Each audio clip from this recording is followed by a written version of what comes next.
Hello and welcome to Tomi Talks TV. I have one singular goal with this show, and that is to help you make smarter decisions so that you can have better relationships. I'd like to start as usual by saying a massive thank you. Thank you for all your support. Thank you for your likes and your shares and your comments on Facebook, on Instagram, on YouTube. I really honestly appreciate you because you're helping us spread the message further faster. So thank you very much indeed. I'd also like to say a massive thank you to those of you who follow me on YouTube. I'd really want to encourage you to just like the videos and subscribe and click the notifications button so that you don't ever have to miss any of my videos, because very often I find that my audience on Facebook might say, well, where have you been? I've not been seeing your videos. It's because of the algorithm. But if you're on YouTube, you will be able to see all the videos that I have done in the past, and you will not miss any of the videos that I do in the future. So thank you very much for doing that.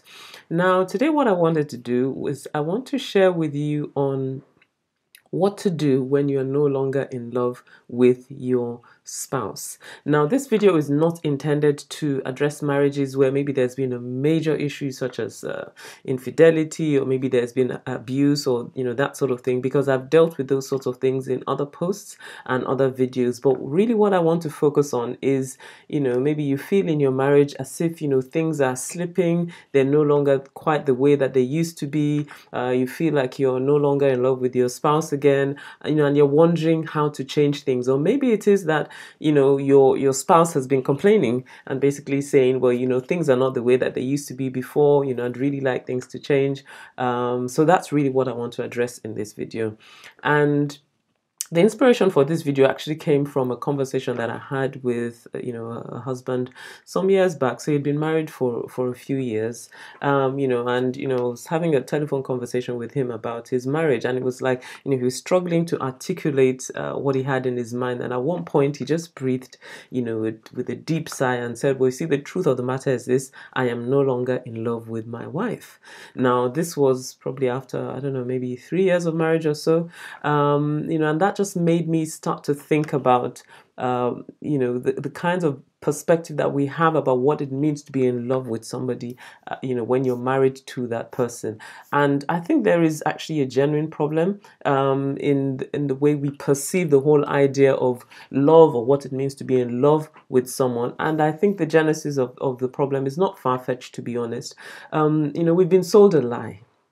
We've been sold a lie by the media about, the character and the nature of what true love really is. And because of that, people spend their lives searching for this soulmate, this amazing, perfect person, this ideal person that would just light up, their lives, and, light all their fires, that will excite them endlessly, that will complete them perfectly. And, there's that expectation that there will never be any conflict with that person once they find this perfect soulmate, and they expect that, once they finally fall in love with this person, all their doubts about, the relationship will disappear. It'll be perfectly clear that they are meant for each other, that they're made for each other. They will not experience any kind of, normalcy or ordinariness. It will always be exciting. That's not the reality. You see, anticipating that, loving your soulmate will always be exciting and always energizing and always perfect is not the reality of life. Because I think what happens is that people fall in love with the idea of being in love. They expect it to be heady and, to always be on a high, and they're full of all these aspirations. And then they get married. And then after, several months or years, their world comes completely crashing down because their soulmate doesn't seem to fit, them as perfectly as they thought that they would. I honestly think that, it's a myth. It's a myth, because the reality of love and of marriage is quite different. But then what you do when you get to this point where you feel like, oh, this is not the fairy tale that I thought it would be, is really crucial. So at this point, there really are three choices.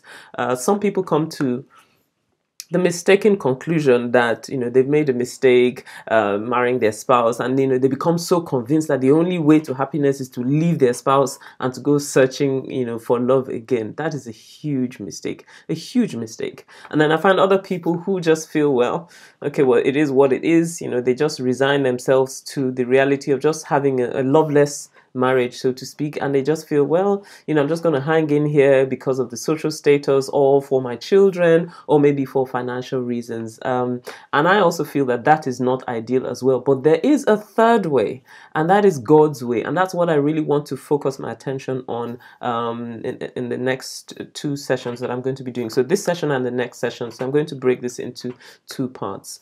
And I really think that we need to make a distinction between that concept of being in love the way, Hollywood or movies or videos or social media has portrayed it, and the reality of what love really is. It is normal for relationships to start off with emotional highs. In fact, if you're not on an emotional high when you fall in love with somebody, or when you're planning to get married to that person, then you should be sort of wondering. It is. I always feel that God does that to kind of like draw us into the idea of actually getting married to someone, to help us pay attention to that person. But if we attempt to draw upon that emotion as the strength of a marriage, if we attempt to build our marriage on the basis of emotion, we will find that we will fail miserably, because emotion can be so fickle. That's what the nature of emotion is. So emotion, you don't feel happy all the time, you don't feel sad all the time, and that's what emotion is. So sometimes you might feel up, sometimes you may feel down, and that's the reason why emotions cannot sustain a marriage, because the very nature of emotions is that they are inconsistent and they're totally unpredictable. So if your love is an emotion, or you're expecting that you're going to build your marriage on the basis of an emotion of love, then you will find that it would not be able to stand the test of time. One thing that you do find that is predictable, though, is decision. And that is really key. Decision. Decision love is the kind of love that sustains a marriage. Once the emotion seems to have evaporated for a while, or maybe the emotions are coming and going, decision is what sustains the marriage, because decision is something that you have absolute control over. You don't have control over your emotions necessarily, but you do have control over the decisions that you make, and at some stage in your marriage, you're going to have to make a switch from, an emotion-driven commitment to your spouse to a decision-driven commitment to your spouse. And we've got to be decisive and, determined that we're going to love our spouse, no matter how you feel when you wake up in the morning, because you don't always feel loving or lovable when you wake up first thing in the morning. But you've got to make up your mind that you're going to love based on a decision, and that is the foundation for a lasting marriage. Now, somebody may be wondering, well, what does this mean? Does this mean that, I've been sentenced to, boring marriage, or, an unsatisfactory marriage for the rest of my life, and I just have to decide to just grin and bear it? No, that's not what I'm saying.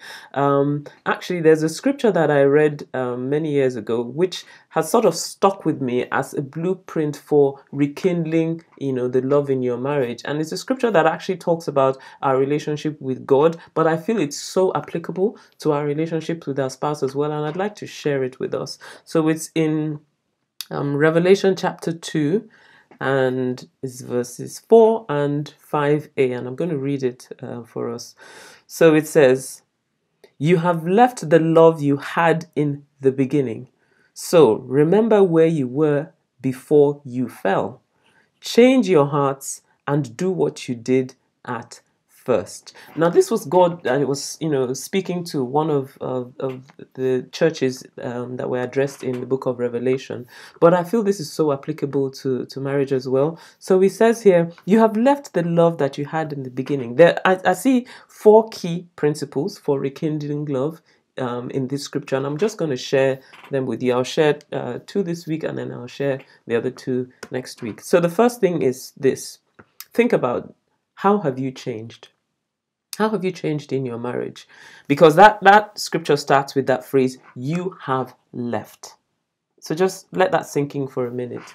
You have left suggests that when you fall out of love, it's usually because something has changed in you.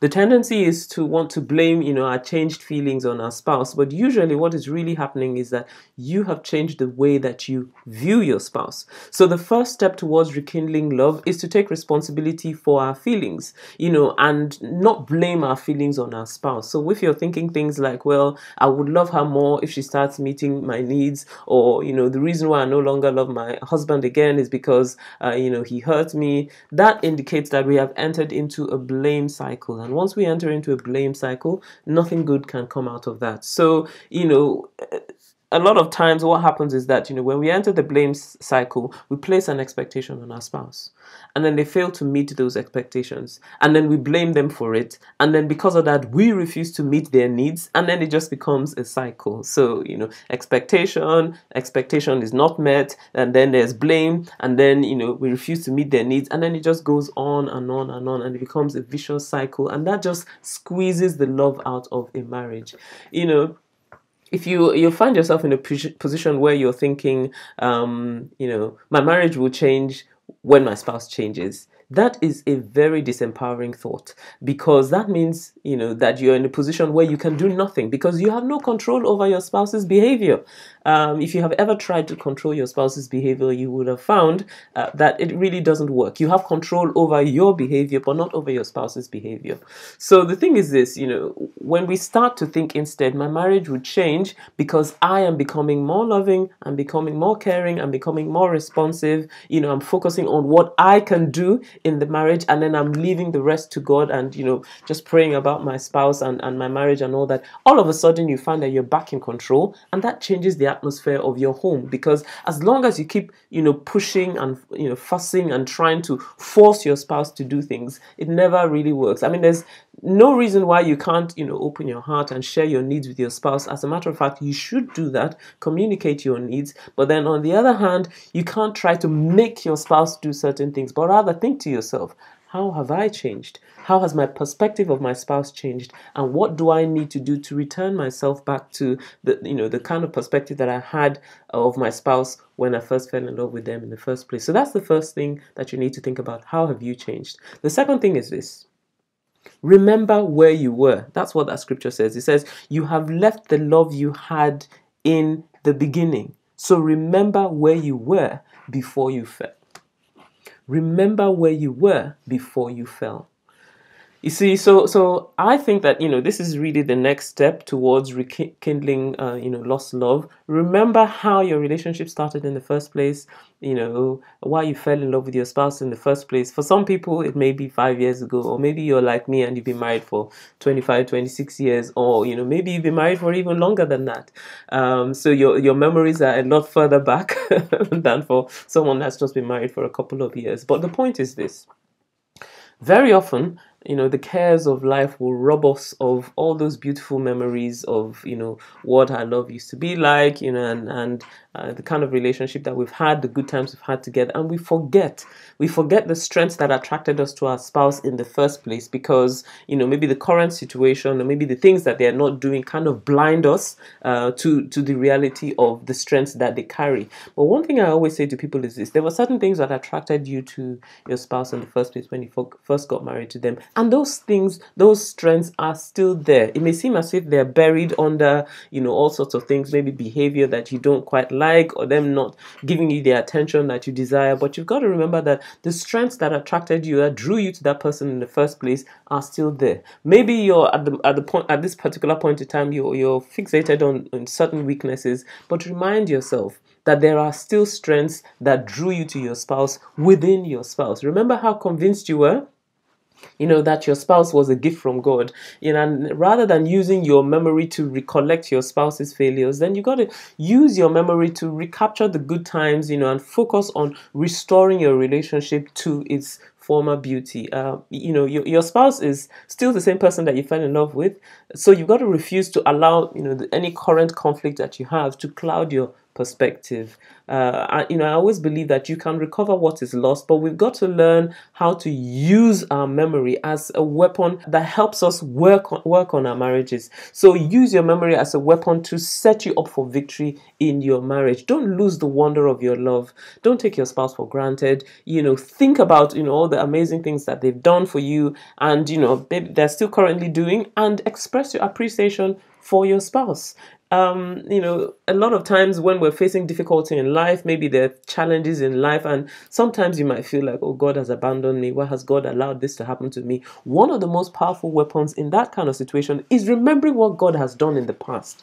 We go into praise and we go into worship and we remember, Lord, you did this for me when my back was against the wall. You did that for me and all that. If you did that in the past, I know you can still do something else in the future. Do the same for your marriage. Remember the amazing things that your spouse has done in the past. Remember, the amazing times that you have shared together, and reconfigure the way you view your spouse, the way you think about your spouse, because the beauty of that person still lies hidden underneath all those things that you're grappling with at this particular point in time. So use your memory for the benefit of your marriage. Now, I think I'm going to leave it here for today, and then next week I'll come back and I'll share with you the other parts of this message. But I hope this has helped you. If this has helped you, then please leave me a message on Facebook, on Instagram, or YouTube, or wherever it is you're watching. And if you've got a question you'd like me to answer, then head on over to tomitalks.com/ask, and I'll answer your question next time. See you next time. Bye bye.